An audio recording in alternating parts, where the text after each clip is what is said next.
Halo, apa kabar? Hai, I'm good, thank you. Lu sendiri gimana kabarnya? Baik, baik.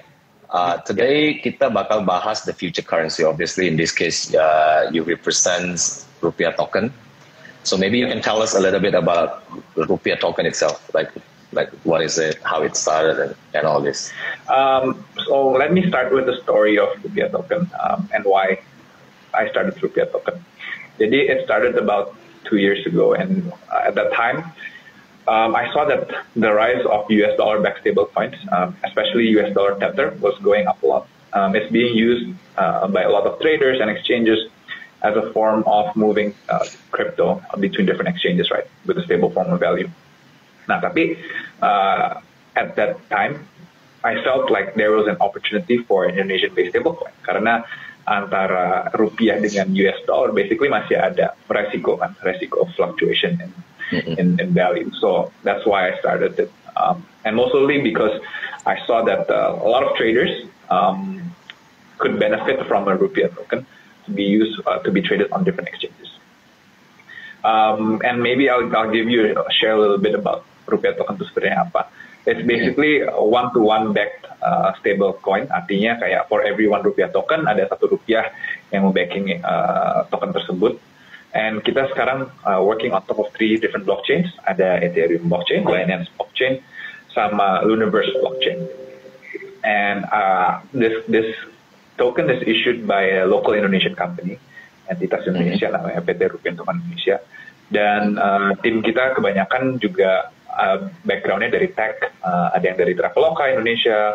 I myself used to work at Consensus, and we were all from like different universities, both in Indonesia and in the US. Okay, jadi gimana first you come across this blockchain technology and have this idea of creating this rupiah token itself? Sure. Jadi awal mulanya tuh I was trading kan. I was trading like a lot of other people trading. Waktu itu gue doing a lot of arbitrage. I'm sure you know. Around between exchanges ya. Betul. Itu kan sekarang waktu itu kan price premiumnya gede banget kan. Yeah. Up to 20-30%. Nah masalahnya waktu itu likuiditas untuk stablecoin di Indonesia tuh hampir nggak ada atau sedikit banget. Jadi lu kalau mau pindahin value yang banyak antara exchange itu juga susah banget kan. Yeah. And then udah gitu currency-nya bisa volatile. Kayak misalnya lu kirim dari sini jam berapa sampai sana jam berapa, itu harganya mungkin udah bisa berubah. Nah itu juga jadi salah satu masalah lain. Jadi gue lihat sih rupiah token sebenarnya bisa dipakai untuk salah satu use case-nya mengarbitrase antara exchange. Jadi orang bisa move in a rupiah token from one exchange to another exchange and use that as a stable coin to trade against Bitcoin or other cryptocurrencies. Okay, so rupiah token ini kan berarti stable coin ya. So dia seperti USDT, I'm sorry, kayak US dollar Tether kan. Jadi apakah IDRT ini sendiri ada underlying assetnya nggak? Apakah itu di backup oleh any underlying asset itself? Yes, betul. Jadi rupiah token is fully backed by rupiah. Jadi untuk setiap rupiah token yang ada dalam sirkulasi, there's one rupiah in the bank account that we manage. And yes, fully backed. Jadi kapanpun customer mau redeem rupiah token tersebut untuk rupiah, bisa dilakukan di rupiah token. Oh, and so far rupiah token udah di listing di exchange mana aja, Jah? Jadi kita sudah listing di yang besar-besar ya, Binance.com, Binance Dex juga sudah, di Liquid itu one of the biggest Japanese exchange, HitBTC kita juga sudah, dan ada beberapa regional players juga, including ECXX, ZipMax, and Upbit in Indonesia.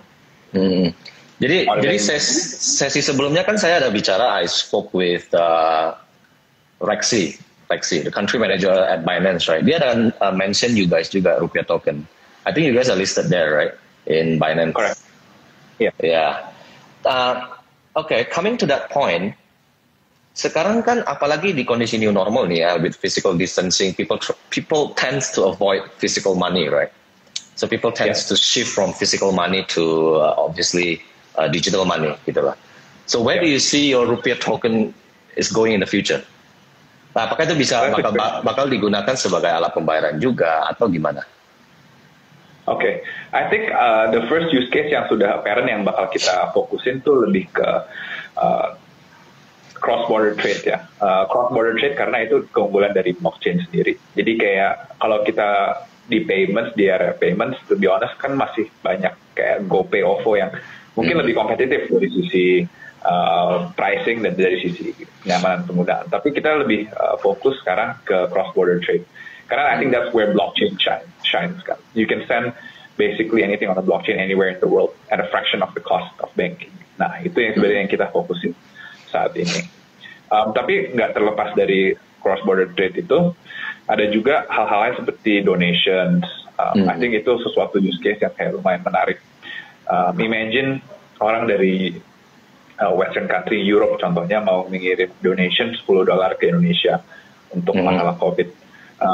Mereka harus bayar banking fees bisa sampai $100 kan, hanya untuk mengirim $10, and that doesn't make sense.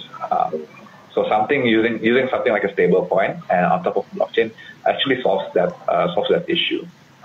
Ada juga use cases lain yang kita lagi lihat seperti freelance workers.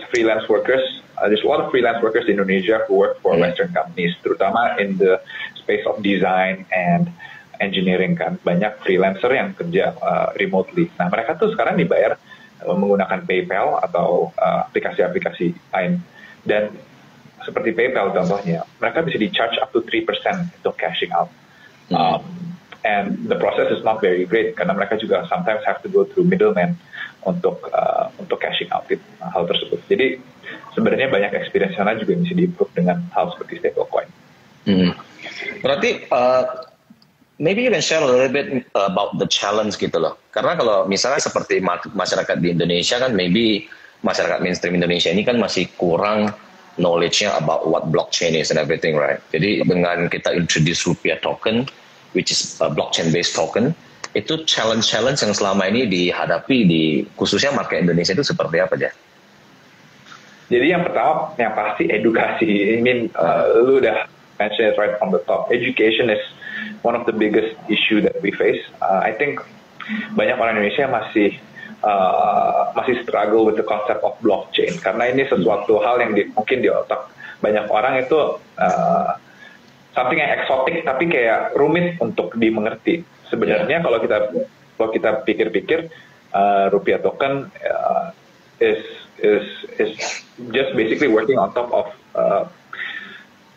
a blockchain which is like a replacement for a database kan. Jadi sebenarnya you can think of rupiah token more as a digital money, something more like OVO atau GoPay daripada something yang exotic like Bitcoin gitu. Jadi kalau kita bisa mengedukasi masyarakat tentang cara pandangan ini, menurut aku itu jauh lebih mudah. Dan yang kedua mungkin masalah yang kita lihat adalah mengembangkan use case dari rupiah token. Kan saat ini seperti aku tadi sharing, kebanyakan use case-nya masih revolve around cryptocurrency exchanges dan trading.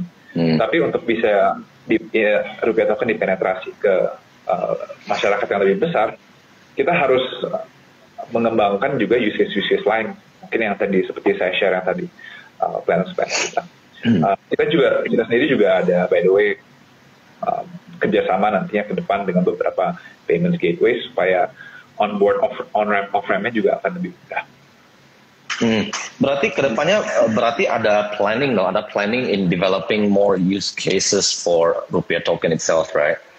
Jadi kalau misalnya kita berbicara using rupiah token itu sebagai Indonesia future currency digitally, how do you think you can compete with all these e-money license company like OVO kayak yang sudah ada sekarang di masyarakat ini kan banyak tuh yang GoPay, OVO and all this, right? Jadi kalau memang kita going forward, kita mau apply this blockchain technology, especially in rupiah token as a digital payment method in Indonesia, kira-kira maybe how do you think you can compete with all them all? I think we have to be as open as possible. So one of the limitations of the other digital money is sebenarnya semuanya closed system kan. Jadi kayak ada single point of failure, dan juga kalau mau mengembangkan menggunakan kayak e-wallet mereka atau e-money mereka perlu persetujuan dari mereka. Sedangkan dengan rupiah token, you can basically just integrate Ethereum wallet, Binance wallet, atau Universe wallet, then you can build your own applications on top of that.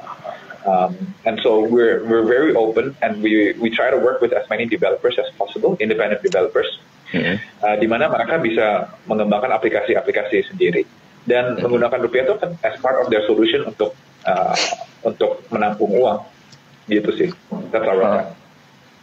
Kalau menurut kamu sendiri, like your own opinion, mungkin going forward ini kira-kira berapa lama lagi sih sampai hal tersebut itu feasible, like people using rupiah token as a digital payment in Indonesia?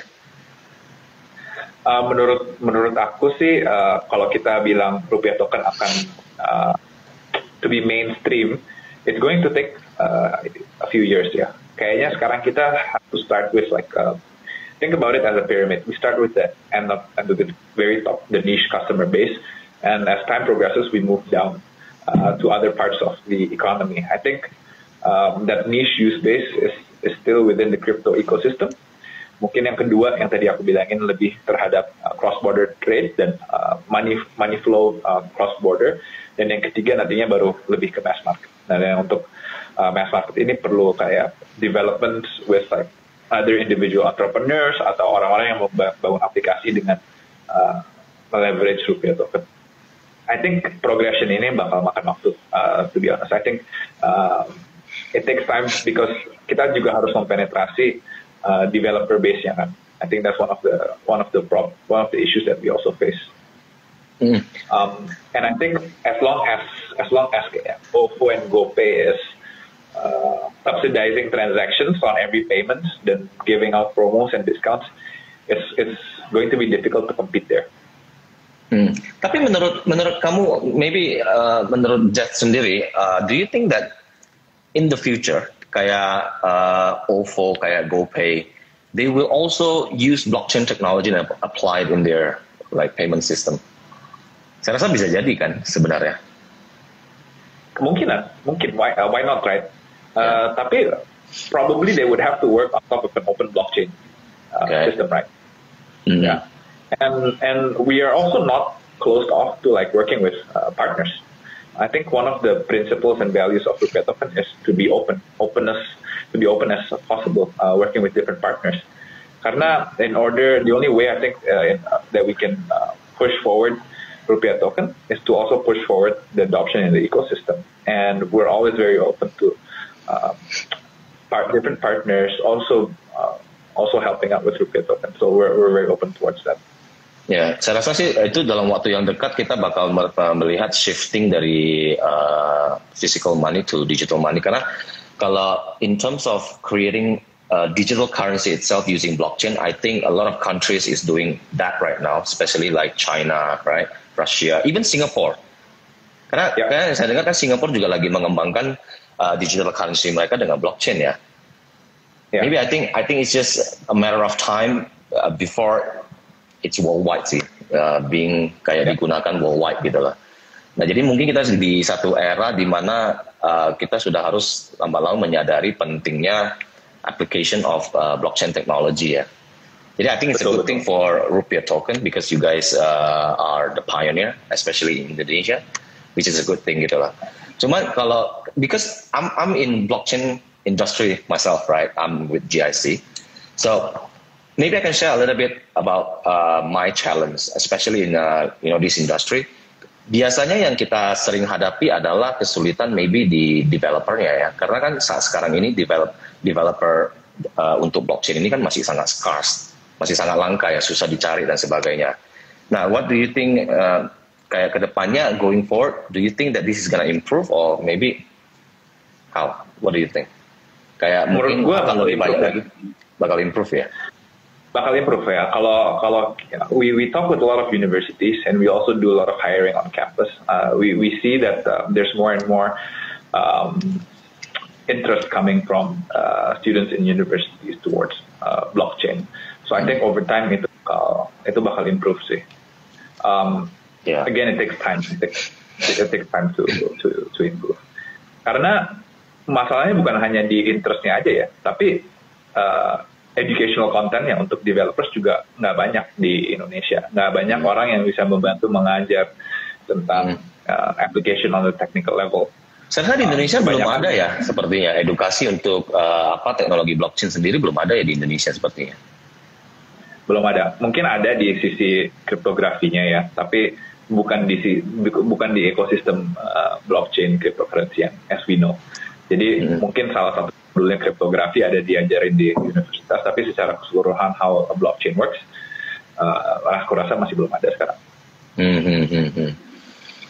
Iya sih, menurut saya sih, if we see this is inevitable, right? In the future, we believe that everyone is gonna use blockchain technology because it helps not only on a corporate level, even now on the government level itu juga sangat membantu kan. Kayak now government juga they need transparency. Tapi sometimes itu create kontroversi juga. Karena yang at the same time transparency itu sebuah kelebihan. Tapi mungkin ada beberapa pihak yang merasa transparency itu justru merupakan salah satu kendala. Kenapa mereka tidak mau menggunakan blockchain, right? I don't know if you agree with me on this. Definitely, I think a lot of people also want to keep their transactions private, kan? Yeah. Banyak orang yang would have, and I think that's also why different cryptocurrencies will have different use cases, ya. Mungkin orang-orang yang mau stay private will use something like Monero or Zcash, ya, yang have that privacy included. Maybe for something like Bitcoin or Ethereum will be used for other purposes. So I think there's just different use cases, yeah, regarding privacy. Do you guys work along with government yang di Indonesia? Apakah kalian terregulasi nggak yang di Indonesia? So kalau kita mengikuti guideline dari pemerintah, kita mengikuti Bapepti ya, itu di bawah Menteri Perdagangan. Jadi di bawah Menteri Perdagangan di Bapepti itu rupiah token itu kan diklasifikasi sebagai commodity, aset kripto komoditas. Karena sebenarnya ada dua tipe kripto yang bisa regulate under Bapepti. Yang pertama itu adalah utility tokens. Utility tokens itu seperti Bitcoin, Ethereum. GIC. Yang kedua itu kita juga utility token. Ya. Betul. Dan yang tipe kedua itu adalah asset-backed tokens, which is klasifikasi untuk rupiah token. Karena kita fully back our rupiah tokens with actual rupiah cash. Gitu. So using that guideline sih, we believe that we're for sure ya. Terus menurut pandangan kamu ke depannya kebijakan pemerintah ini bakal lebih supportive terhadap industri blockchain itu sendiri nggak? Menurut aku over time iya. I think you mean if you look at the past, yeah, how internet was adopted as well. I think everyone can agree that it was a breakthrough technology, tapi there were still a lot of hurdles kan to get internet really adopted by everyone. Yang pertama ada masalah the internet connection speed itself was still slow back in the 90s. Yang kedua, not everyone has a PC or a computer, laptop, or a mobile phone to be connected to the internet. So there were still a lot of hurdles for that to be widely adopted by a lot of people. I think the same thing with and also the third, I guess, there weren't that much information that was uploaded to the internet. So relevansi untuk banyak orang tuh masih rendah. Nggak ada need for them to get onto the internet. Tapi you fast forward now, everything is online. So there's a big need for people to adopt the internet. I think same thing with cryptocurrency, right? We're still building out the use cases around services that utilize blockchain. A lot of people are still developing the wallets and the way for people to transfer in and out into crypto. And I think you need to make it as seamless as possible so that people can adopt it in the mass market. And I think to get there it still requires time. But we are getting it. Speaking of use cases, right? Anything in particular that you guys are developing? I mean, like new use cases for rupiah token at the moment? Kayak saat sekarang ini, apakah sedang lagi develop use cases baru untuk rupiah token itu sendiri? Jadi sebenarnya dari sisi use case kita bekerja sama dengan DeFi platforms dan services lain. Banyak komunitas kita yang udah nge-develop aplikasi-aplikasi sendiri dengan menggunakan rupiah token. Contohnya ada yang ada yang mengembangkan online shop to sell like other types of digital goods like pulsa, everything using rupiah token. You can pay using rupiah token. And there's a service that we actually also work with called Sablier. Itu lumayan interesting. Jadi you can stream rupiah token into your wallet. So let's say contohnya gue ini freelancer. Gue kerja buat GIC ya contohnya. GIC can lock up the rupiah token using Sablier smart contract. And over time, you can basically stream rupiah token to me as the developer. Nah, jadi mungkin lo bisa set kayak setiap 5 menit atau setiap 1 jam, you'll send rupiah token to me as a form of payment. So I think that's lumayan interesting ya, karena kayak a few of the issues for developers is they want to make sure that there is actually the money that before they actually work on the project. Dan kedua, a lot of them also want to get paid as time goes by instead of like one lump sum at the end of the day. So I think that's also quite interesting. Terus one more thing, the last time that I was in Bapepti itu kan mereka masih pada waktu itu masih still trying to regulate cryptocurrency. So we were there, we were invited there, right, to help them, give them opinions and suggestions and recommendations how to regulate cryptocurrencies. Jadi ada satu yang saya nggak tahu if this one still applies right now. Tapi pada saat itu, like you say, Bapepti is the regulation body that regulate crypto. Tapi pada saat itu ada satu larangan di mana crypto tidak boleh dijadikan sebagai alat pembayaran. Nah sekarang, if we talk about crypto being a future currency where you can use it as a digital money, right? It obviously contradict with this policy, right? So what do you think about that? So I think you have to dive deeper into what does the definition of cryptocurrency mean. If you follow the Bank of Indonesia's guideline, cryptocurrencies are generally more towards utility tokens like Bitcoin and Ethereum, actually. But if you think about it, rupiah token is actually more like digital money rather than cryptocurrency. And that's two very different types of currency. Karena at the end of the day, rupiah token is still issued as a currency by the Bank of Indonesia, right? At the end of the day, the rupiah is still issued by the Bank of Indonesia, unlike Bitcoin or Ethereum, which is not issued by a centralized government entity. And so I think the application to us from the legal standpoint is going to be very different. I think we're probably going to be working closely with government entities because we're more like and I think payments will be able to be used, especially with rupiah token in the future, because of our nature of the currency. And so I actually look forward towards working with the government on payments, but I'm not sure how that will apply actually to other types of cryptocurrencies, especially the utility tokens. And gue juga mengerti dari sisi pemerintah ya, at the end of the day, their sovereignty also lies in being able to control the currency. Yeah. I think it's one of the main dilemma ya. I think for government sometimes in using blockchain ini because they want to have control sebenarnya. Karena kalau misalnya kita udah semua apply blockchain, otomatis gitu kan semua udah basically decentralized, right? Betul. Yeah. But jadi they lose their control over monetary policy. Yeah? They cannot set interest rates. They cannot issue or print new money, and that can be problematic because I do see that the government actually plays a good role in the economy. Right? They manage. They are able to manage the currency so that people could enjoy a good livelihood in terms of the economics around how they use rupiah.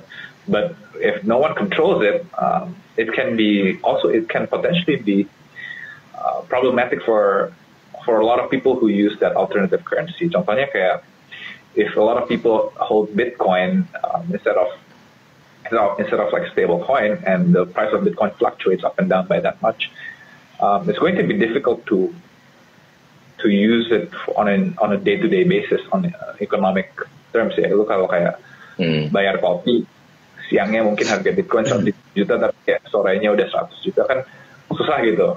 Lu kok masa tiba-tiba income lu jadi kayak cut by 20-30% kan enggak juga gitu. By the way, berapa sih jumlah total token untuk rupiah token ini?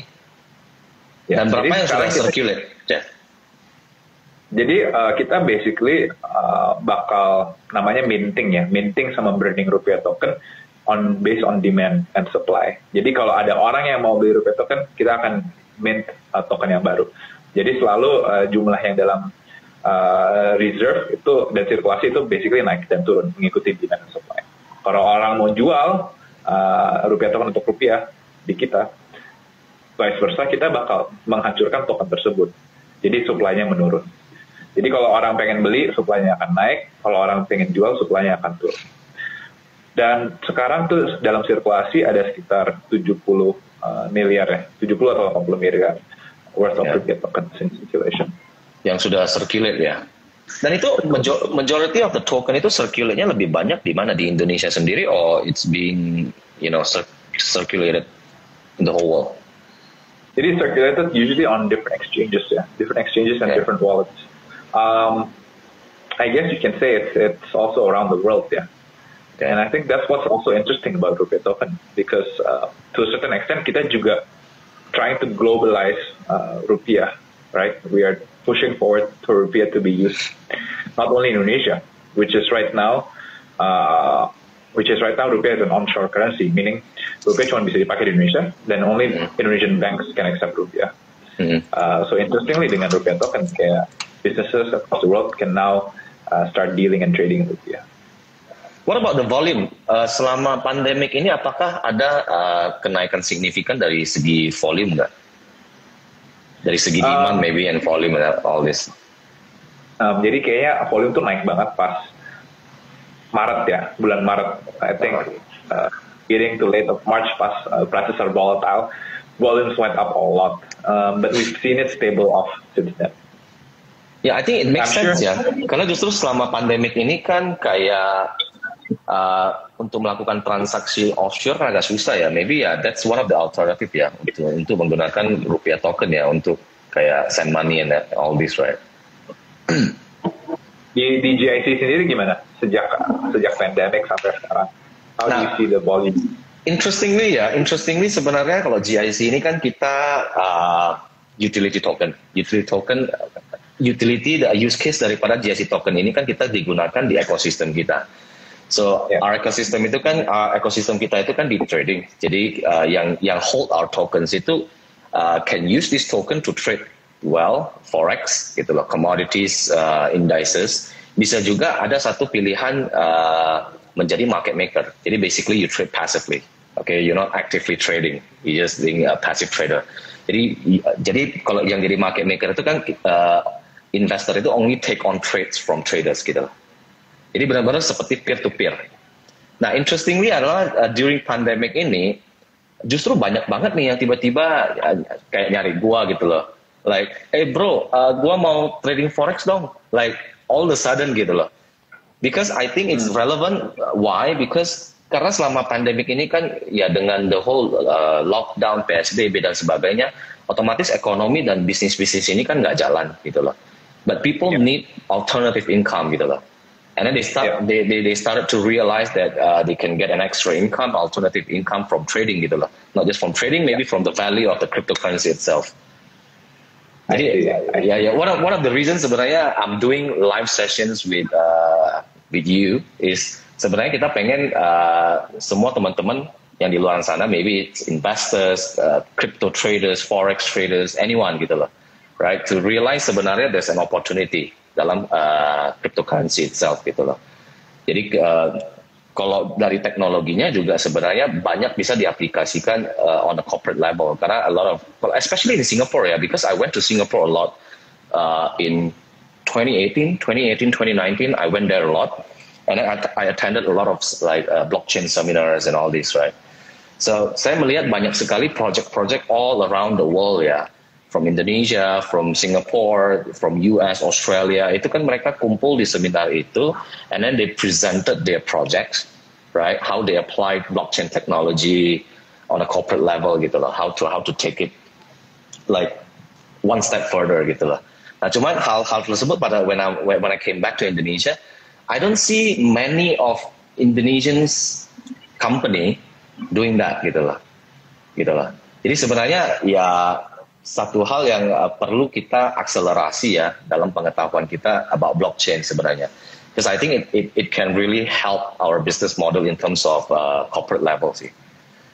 Like even now, even as a currency itself, see, like rupiah token, what you guys are doing, I think that's just fantastic. Thank you. Yeah, but I do see your point. I think businesses can gain a lot from using crypto and stable coins. I think it's just about timing ya. Mungkin mereka juga ada banyak legacy systems yang susah juga untuk moving dari hal yang mereka udah terbiasa selama puluhan tahun ke sesuatu yang baru, itu juga perlu. Exactly. And then, ya, padahal sebenarnya saya menilai kalau government di Indonesia cukup supportive ya about cryptocurrency and all this blockchain ya. Karena kita salah satu negara di Southeast Asia yang pertama meregulate crypto ya. Karena masih banyak negara-negara lain yang belum ada regulasinya. I think that's a good news sebenarnya for all of us who's in blockchain space especially, right? But I'm trying to lebih menyebarkan lagi lebih sosialisasikan lagi pentingnya dan sebenarnya the future of everything gitu loh, the future of technology itu I think is inevitable ya. Kalau semua kedepannya itu semua not just individual, not just corporate, tapi government juga sudah mulai apply blockchain technology. Jadi I think that itu pesan-pesan yang pengen saya sampaikan juga sih sebenarnya ke semua teman-teman yang lain. Maybe ada nggak dari pesan-pesan dari Jet sendiri? Maybe for everyone. Yeah, I think you're never too late untuk start trying out cryptocurrencies seperti GIC, your coin, or like with rupiah token. It's never too late. I think it's better to start now than to start later on. When I started in I think 2015, 2016, I thought gue sendiri kira udah telat gitu. Tapi sebenarnya little did I know 2017 was actually. Yeah. So I think teknologi ini akan masih berkembang jauh ke depan. Yeah. And it's important for you to start understanding the nature of cryptocurrencies. Kayak something like GIC or rupiah token. Dan lu bisa mulai dengan jumlah yang kecil kan untuk hal ini. Ya. Gue setuju sih, Jadi, I think we all play a big role in creating awareness, especially in educating all these everyone, gitu loh, all investors on a corporate level, individual level, untuk lebih deepen their knowledge in blockchain technology sebenarnya, because it can be a really helpful tool sebenarnya dalam kehidupan sehari-hari kita. Right? Maybe that's all for me. Anything you wanna ask me, Jeff, before we close this? No, I think that's all. I really appreciate this talk. Maybe we should have another session next time. Maybe on Rupiah Token's channel, we'll have discussion with you. Cool, sure. On the differences. Yeah. Sure okay, cool. All right. Thanks for the session today. Stay healthy, stay safe. Likewise. Thank you so much. And everyone, teman-teman yang udah join, thank you ya untuk waktunya. Thank you semuanya. Bye.